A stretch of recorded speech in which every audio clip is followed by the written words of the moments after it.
Привет всем любителям выращивания клубники. Хочу показать свой эксперимент, который начался в прошлом году в конце августа. Эксперимент связан с мульчированием клубники. Подождите, не переключайтесь, я хочу сказать одну вещь. Все говорят, что берите, мульчируйте, будет классно, будет все окейно, урожай в 5 раз больше становится, да, трава не растет и так далее. Но вы покажите вот такой результат. Что было до мульчирования и как себя ведет клубника после мульчирования. Вот я хочу это продемонстрировать. В общем, смотрите. В прошлом году, в конце августа, я замульчировал вот этот вот участок. Вот с этим участком я вообще ничего не делал. То есть проредил, да и все, там прополол когда-никогда. Это самое. Точно так же, что и здесь, в принципе. После того, как я замульчировал ее в прошлом году, где-то, наверное, к ноябрю, оно у меня уже все удачно заросло травой. В принципе, как и этот участок. Я так, на тот момент я так сравнивал, примерно одинаково это все было. В итоге я так подумал, что нас так просто не возьмешь, и в этом году решил провести то же самое. В общем, в конце апреля,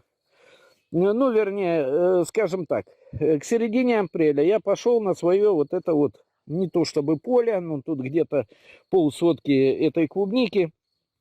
Я пришел, она вся заросшая, я ее проредил, прорвал, прополол, в общем, привел в порядок.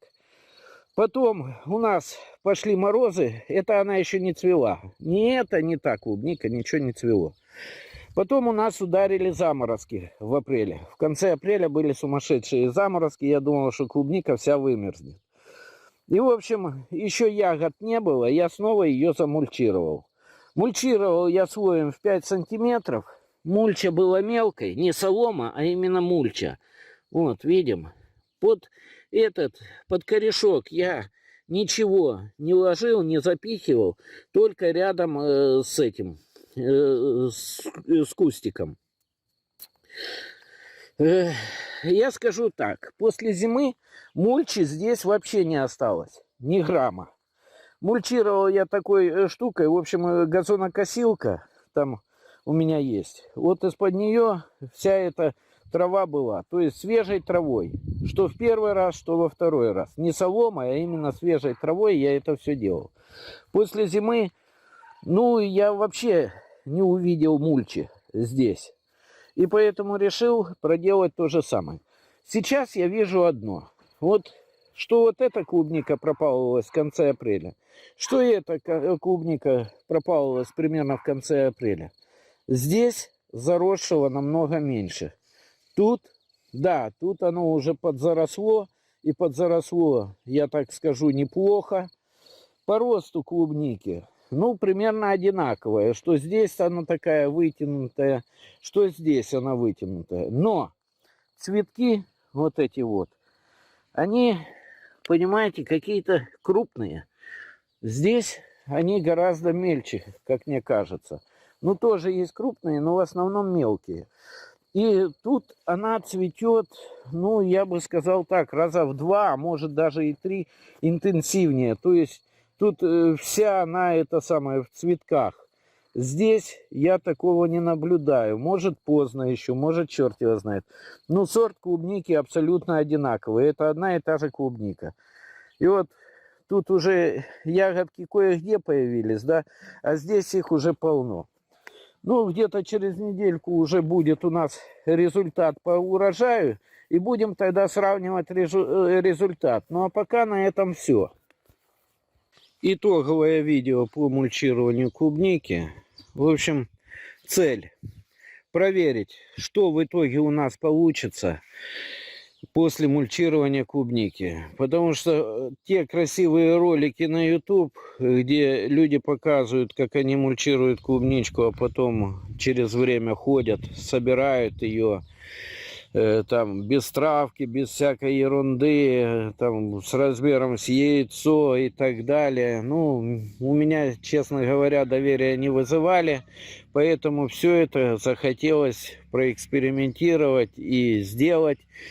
все это, чтобы было воочию видно. В общем, я все показываю без приукрас, без преувеличения, все как есть, как оно получается от начала до сбора урожая. И что мы теперь видим? Два участка, просто напомню. Один без мульчирования, без удобрения. Прорывался он вместе вот с этой клубникой. То есть это два участка у нас для сравнения. Но вот этот участок у нас после того, как мы прорвали всю эту клубнику и проредили, был замульчирован. Замульчирован он был, напомню, легким слоем, ну не легким, сантиметров от 4 до 6. И здесь была моя небольшая ошибка. Дело в том, что эта мульча благополучно через месяц практически исчезла. Вон видим, земля. Но под самой листвой она все-таки осталась. В междурядьях, да, она испарилась. Видимо, перегнила и ушла в землю. Может, там что-то ветром выдуло.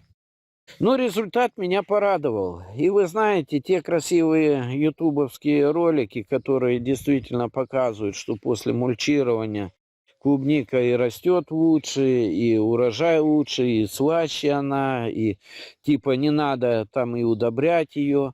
Ну, в какой-то степени очень даже правы. То есть травы здесь намного меньше, чем, допустим, на том участке, который не мульчировался. Это раз. Второе. То, что не надо эту клубничку собирать с земли. Вот видим, сегодня собрал небольшой урожай. И вот к сравнению. Вот эта клубника с мульчированного участка.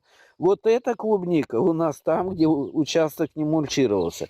Я скажу так, она не такая что и маленькая. Ну, обыкновенная средняя клубника. Ну, а здесь она гигантских размеров. И причем она вся здесь такая. Если я вот сейчас пройдусь, посмотрю, покажу. Там, ну, мы сегодня уже собрали, но тут еще половину осталось. Ну вот, смотрите. Вот, одна, вторая чуть-чуть поменьше. Ну, все равно, очень большая. Вот, по-моему, уже готовая. Да, срываем. Ну, довольно-таки нормальная клубника, крупная, как в магазине. То есть мульча, видимо, сработала еще и как удобрение.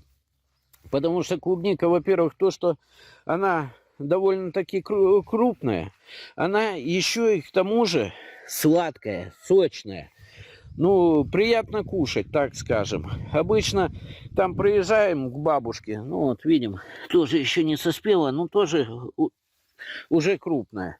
Приезжаем к бабушке, она там как земляника, как это, ну, потому что некогда было ухаживать за ней или еще что-то. Хотя бабушки обычно ее и прорывают, и все делают. Ой, оно спелое. Нет, еще не спелое. Вот. И видим, да, рядом клубничка, но они еще абсолютно зеленые и вырастают вот до таких вот размеров. То есть по мульчированию я скажу так. Ну, может, мне повезло в этом сезоне. Но дело в том, что есть с чем сравнивать. Если вот здесь она еще практически не пошла, там 4 штучки сорвали, да, и в среднем она, ну, такая, скажем, не сильно крупная. Вот вы сами видели. Есть крупничок попадается. А ну-ка, может, тут найду что-нибудь. О, есть, да. Но еще не соспела. Ну, по сравнению, это здесь крупничок, а по сравнению с тем, что там на мульчированном участке, вот тут что-то нашел еще, тоже крупничок. Ну, это не крупничок, вот в чем дело. В общем, смысл мульчирования, конечно, есть. Во-первых, клубника чистая, сладкая, это я уже говорил. Здесь вот собираем, если крупная, я уже вижу, что она лежит на земле, то есть она будет в земле. Тут вот, к примеру, возьмем вот такую, там что-нибудь здесь, да, вот крупная нашел. Вот видим, крупная, она лежит в мульче, вот она, и она не грязная, вот посмотрите, я ее взял, она чистая.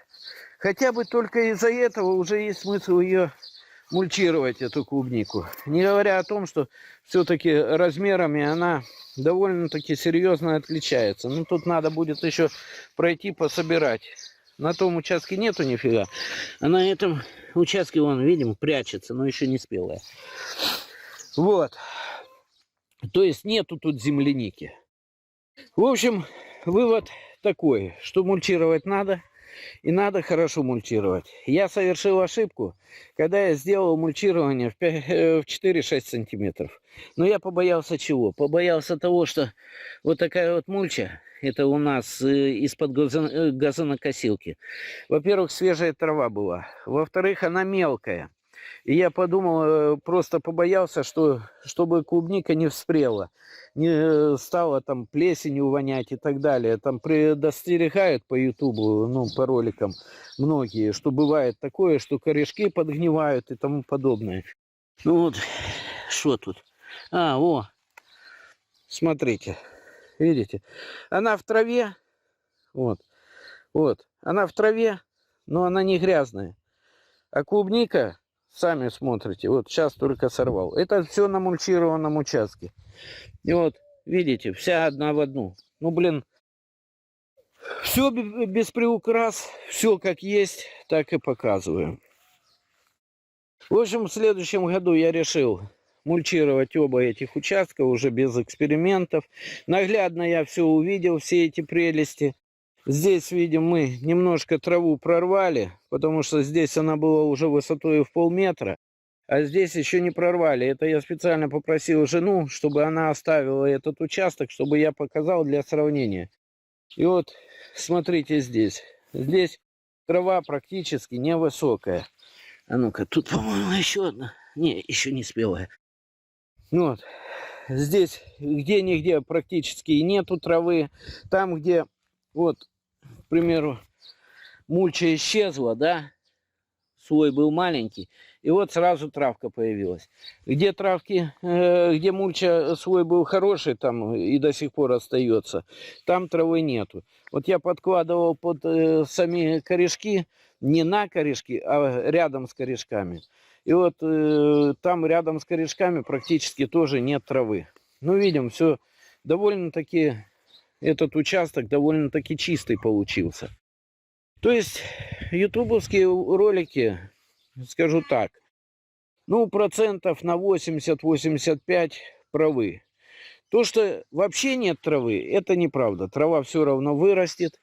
Но прелести в мульчировании очень много. Особенно в том, что крупная наша клубника получается сочная, и что она не грязная. То есть на земле она не валяется, а валяется она на травке, и получается она чистой. Ну, на этом все. Я думаю, многим такое садоводам будет полезно. Принимайте к опыту. Я думаю, в следующем году будет урожай еще лучше.